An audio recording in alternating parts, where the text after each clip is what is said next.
Hey everyone, long time no see. So today I would like to share a couple of set quotes with you, as I often do. I want to tell you that the book 10,000 Whispers that Alina Medendaal allowed me to make into an audiobook is almost finished. Well, it's a YouTube, so it's not completely just audio. But yeah, you get what I mean. And then I want to share something from my own recent experience that helps you and helps me understand the teachings of Linda and Seth on a deeper level. So let me first start with this happening from my own life. I have been asked to model for one of the gyms that I work for, and they're going to pay me. And it's a really big brand in Germany. This chain of gyms. And the interesting thing is, I actually realized that today. I was talking to a friend, and I've been walking past this advertisement of this gym chain a couple of times a couple of months ago. But you know that everything is now, right? So I don't hold on too much to time. Like, I don't pay too much attention to it. But for the sake of conversation and to explain it, it was a couple of months ago. And I was looking at those models and I thought, yeah, I could do that too. So, and I want to do that too. There was a bit of a time that I was frustrated about this whole thing, because what is happening, or what has been happening, because now it's changing, was that picture of me has been used in flyers, in newspapers, on websites, like you name it, I was there.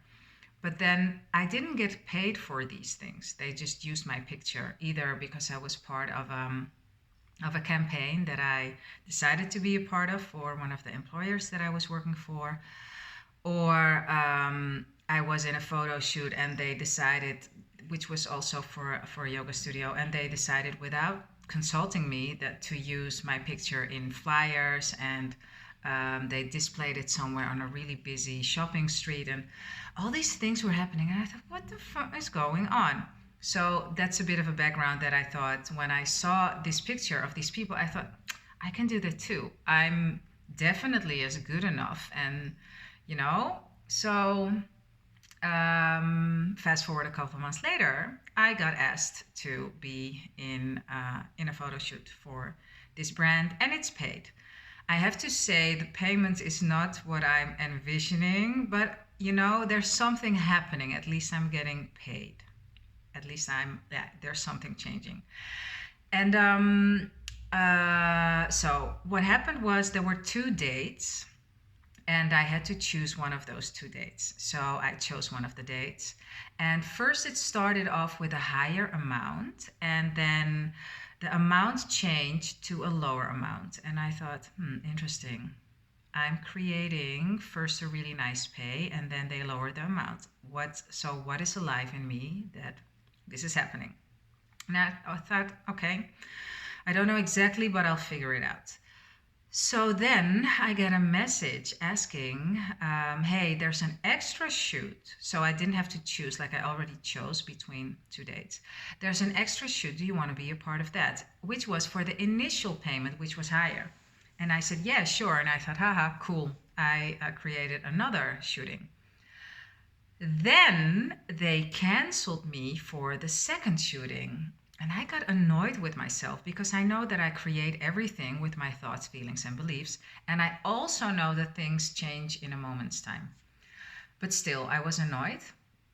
And at that moment, like pretty quickly after the annoyance, I thought, hey, but hold on.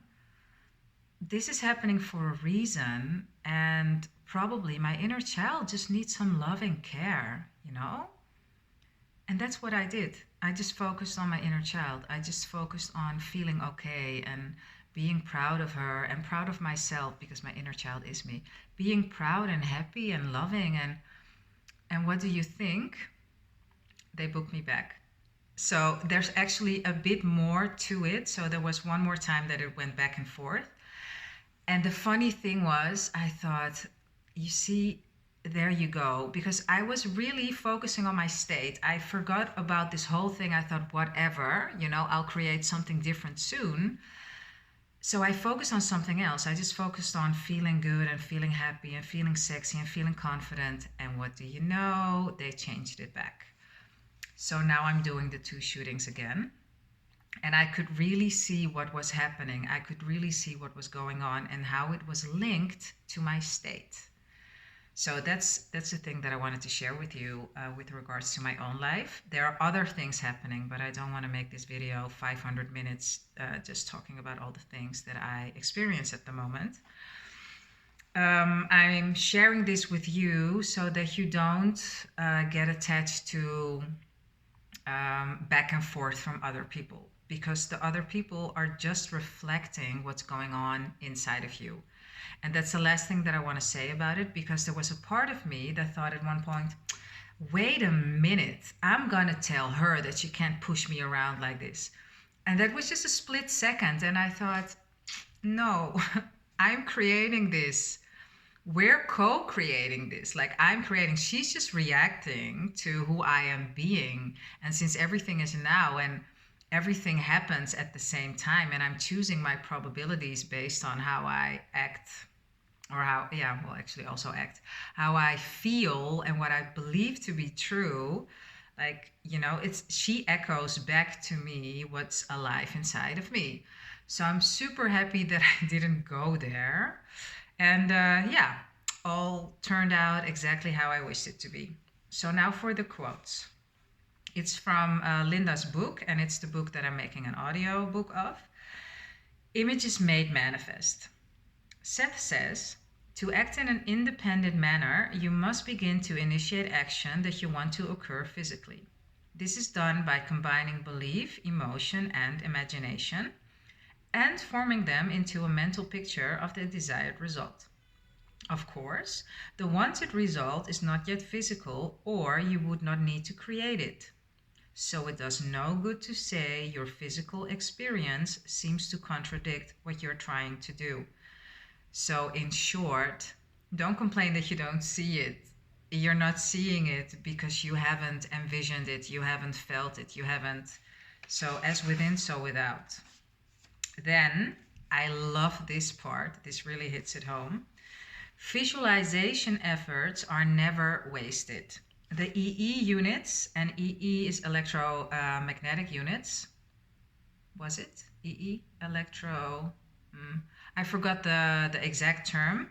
It's explained in the book, and as I said, I'm doing an audio of this book, and a lot of, or I'll just put the link in the description so you can check it out. Visualization efforts are never wasted. The EE units you generate will be applied to some event in your field of probabilities, even if they don't immediately coalesce into the exact scenario you want to experience.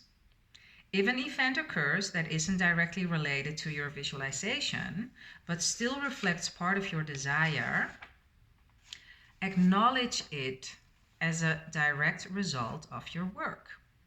Give yourself credit for your creativity. Change sometimes comes in small packages for a while and then hits big time, but it's always predicated on your efforts. How cool is this? Okay, let me give you the last part. At times I've done my homework and nothing has come to pass. Whatever it was I was visualizing never occurred. Why? So this is Linda speaking. My beliefs may have blocked the desired outcome. I may not have strongly desired it. I may not have held my focus in place long enough. At times the reason is apparent to me, other times it isn't. But I know one thing for sure. If I didn't get what I wanted, the stumbling block was in my mind, and my mind alone. So you see, everything is in our own hands. We already knew this, you already know this, I already know it, and still it's learning as we go. Okay, I talked long enough. I wish you a beautiful day, and I see you soon. Ciao, ciao.